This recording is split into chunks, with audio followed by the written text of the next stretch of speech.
Thank you, Raha. That was a very thoughtful and handy solution. Now we have Aisha Muhammad for the final presentation. Aisha Muhammad, studying in Grade 8, Leaders Private School, Sharjah. Topic, Cooling Architecture. Please welcome Aisha Muhammad for presenting the topic, Cooling Architecture.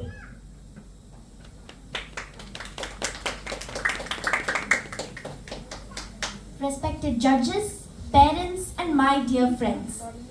My name is Aisha Muhammad from Grade 8, studying in Leaders Private School, Sharjah. Today, we're going to explore something really cool. Literally. Have you ever wondered how buildings stay comfortable even during the hot summers without using much energy? That's where cooling architecture comes in. My topic for IDEA 2025 is cooling architecture.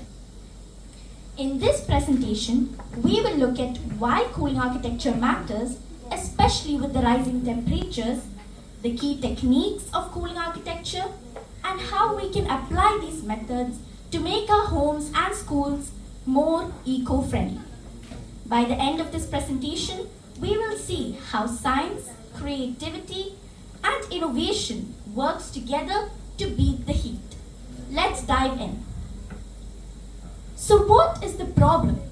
The problem is that hotter temperatures are becoming more common, especially in the Middle East due to global warming. Buildings use lots of electricity for cooling, that is air conditioning. This leads to more electricity consumption and in turn more greenhouse gas emissions, making the planet even more hotter. And also there's a high cost of cooling. It makes it unaffordable to many people. So what's the solution? The solution is cooling architecture. Cooling architecture is basically designing buildings that stay cool naturally. It uses smart designs, materials, and science instead of air conditioning. It saves energy, helps the environment, and reduces our dependency on ACs. Now, let's move on to the techniques of cooling architecture. These are the three main techniques we will be focusing on today. The first one is wind towers. They are also known as badgirs in Persian language. It is an ancient air conditioning technique. The second one is passive cooling technique, which is basically the use of thick walls for heat absorption. It provides natural insulation from the heat. And the third one is phase change materials, PCMs. These materials can store and release heat by changing the state. So how do wind towers work? Wind towers are tall chimney-like structures built on the roofs of buildings. Their main job is to catch air from outside and bring it into the building, helping it to cool down without using electricity. So as we can see here, the wind enters into the building and goes into the low pressure zone. And once it gets warm or hot, it will ventilate out and escape through another opening. And also there is something called Carnot, which is like a canal which has air and water. And the air is pulled down into the Carnot and it is cooled down by the processes of convection and evaporation. And then it is taken into the building, so it gives a cooling effect. Now let's watch a short video for better understanding of wind towers. There's a video. A wind catcher is a traditional architectural feature found in many arid and hot regions, particularly in the Middle East and Central Asia. It is designed to harness natural ventilation and cooling by capturing and directing air currents into buildings. They are typically tall, tower-like structures that extend above the roofline of a building. They are strategically positioned on the windward side of the building to catch prevailing winds. Wind catchers rely on local weather and microclimate conditions, and not all techniques will work everywhere. Yes. Now let's move on to thick walls. It is the second technique. So thick walls are made of special materials like mud bricks, adobe or stone that takes a long time to absorb the heat from the sun. This means the heat doesn't reach the insides of the building very quickly. These materials have high thermal mass, which means they can store the heat. During the day, they absorb the heat slowly and keep the insides cool. Let's watch a short video on how this was used during the ancient times. You need to watch this if you struggle with staying cool in the summer. The secret lies in ancient mud houses. So, how did they do it? Mud houses were built with thick walls made of natural materials like clay, straw and sand. These materials have amazing insulating properties. During the daytime, the thick walls absorbed the heat, keeping the inside nice and cool. At night, the stored heat was slowly released, maintaining a comfortable temperature. But wait, there's more. The high thermal mass of mud walls meant they absorbed and slowly released energy, balancing the indoor climate. Plus, tiny pores in the mud allowed for natural ventilation, letting hot air out and cool air in. So, next time you're sweating in the summer heat, remember, ancient mud houses had it all figured out. No AC needed. Yes. Now let's move on to phase change materials, PCMs. PCMs are special substances that can store and release heat by changing the state, like from solid to liquid or the other way around, liquid and back.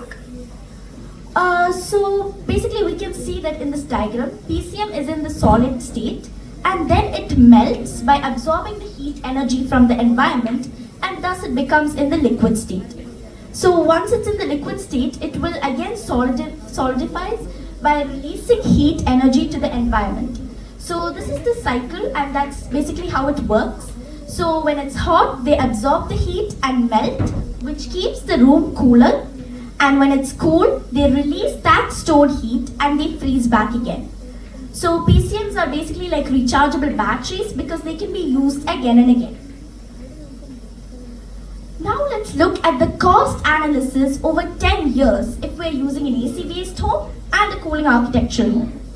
So even though initially the price is higher for cooling architectural homes because of the extra thick walls, PCMs, etc. So there'll be like plus 15% higher. And then however, over the long term, if you're looking, you will see that the cost savings are very significant, especially in hotter regions like the Middle East, where there's over-reliance on the ACs, so this will be really helpful. And the extra cost that we initially paid will be recovered in just 3 to 4 years. So, and then from that point on, you'll be making savings. So the savings keep growing while helping the environment.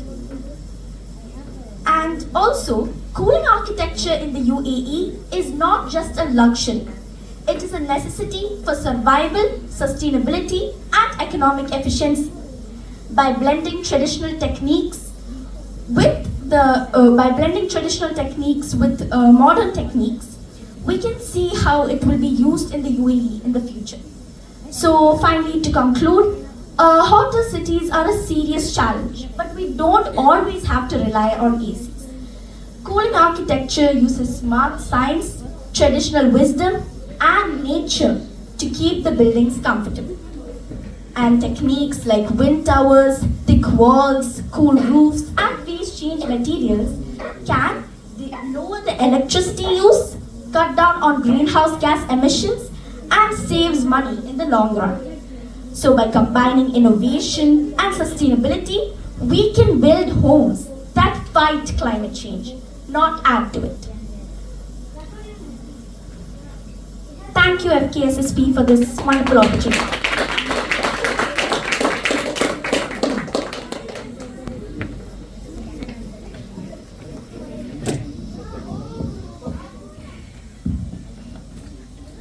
Good evening, and I appreciate your subject and your thought about reducing the usage of reducing electricity consumption, and thereby what are the natural methods and what are the artificial methods to implement that, how to reduce it, electricity consumption. Yes, and you recommended design towers, you recommended thick walls, and you recommended phase change material. I have two questions here for you.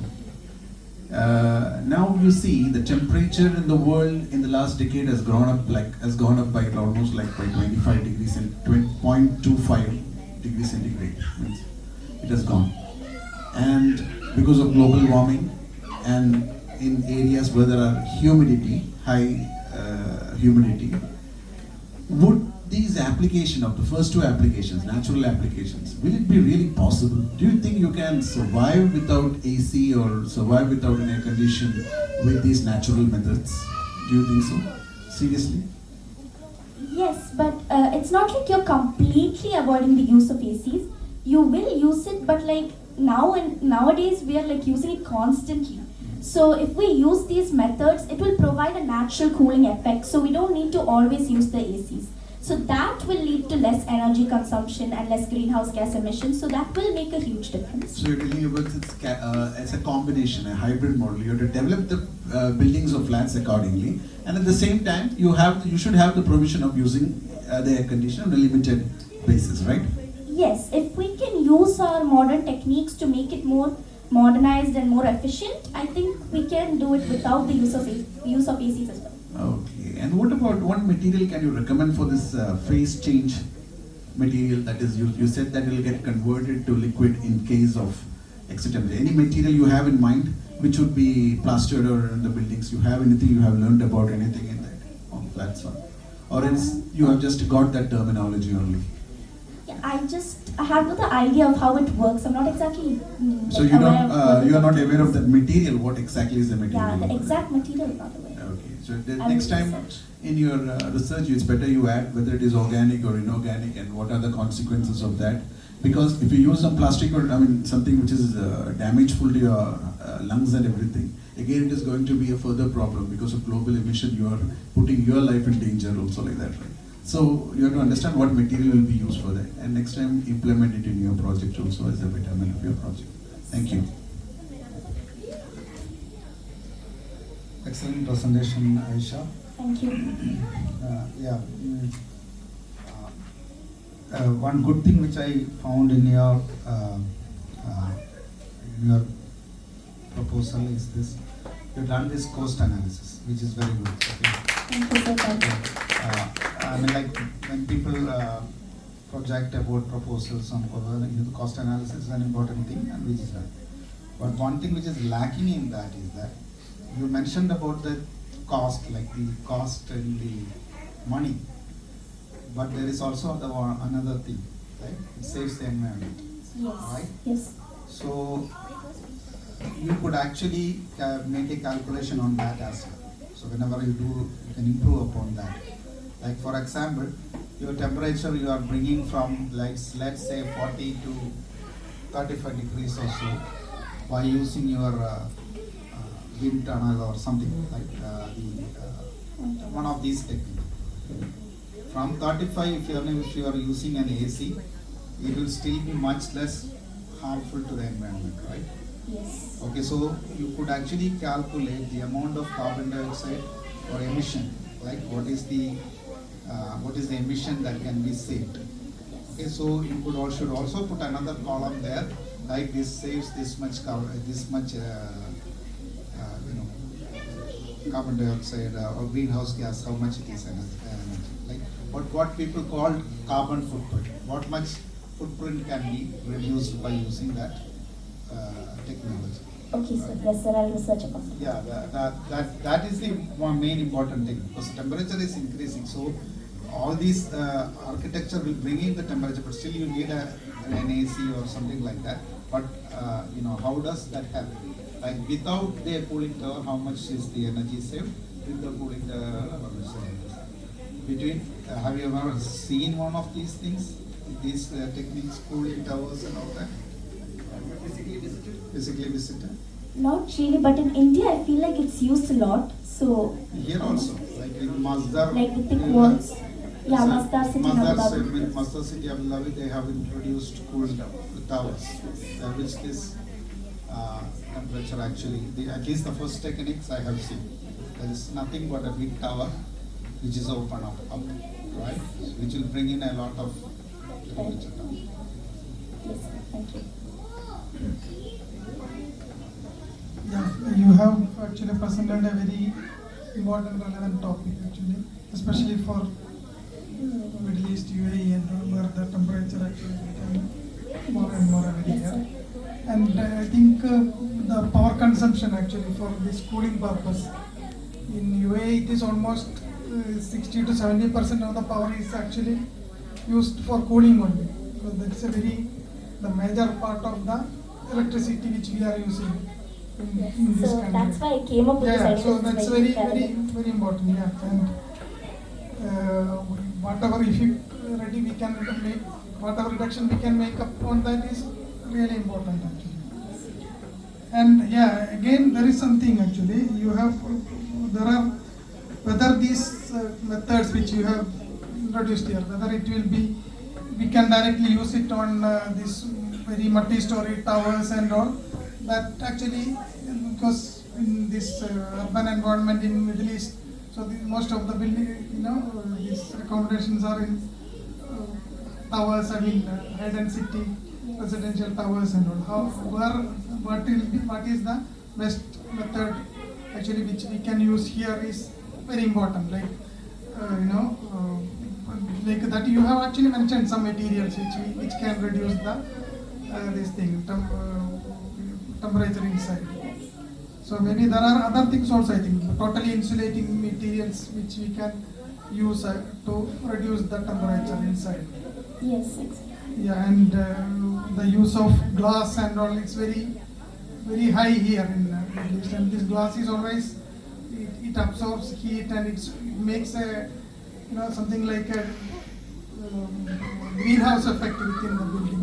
So there are so many bad elements actually which is here currently prevalent here, which actually increase the requirement of cooling load actually. So all these you can actually make that things of the additional things also into your presentation. And yeah, that is actually basically I just want to tell these aspects on your presentation. Yeah, thank you. Thank you, sir. Good. Thank you. So, any questions from audience? This is our last presentations. So, any questions? ആർക്കും question ഇല്ല എന്നുണ്ടെങ്കിൽ നമുക്ക് ജഡ്ജസിന്റെ assessment finalization and certificate prize distributions ഒക്കെ ആയിട്ട് മുമ്പോട്ട് പോകാം. Any questions? ഇല്ല. അപ്പോൾ ഇനി ഒരു 5 minutes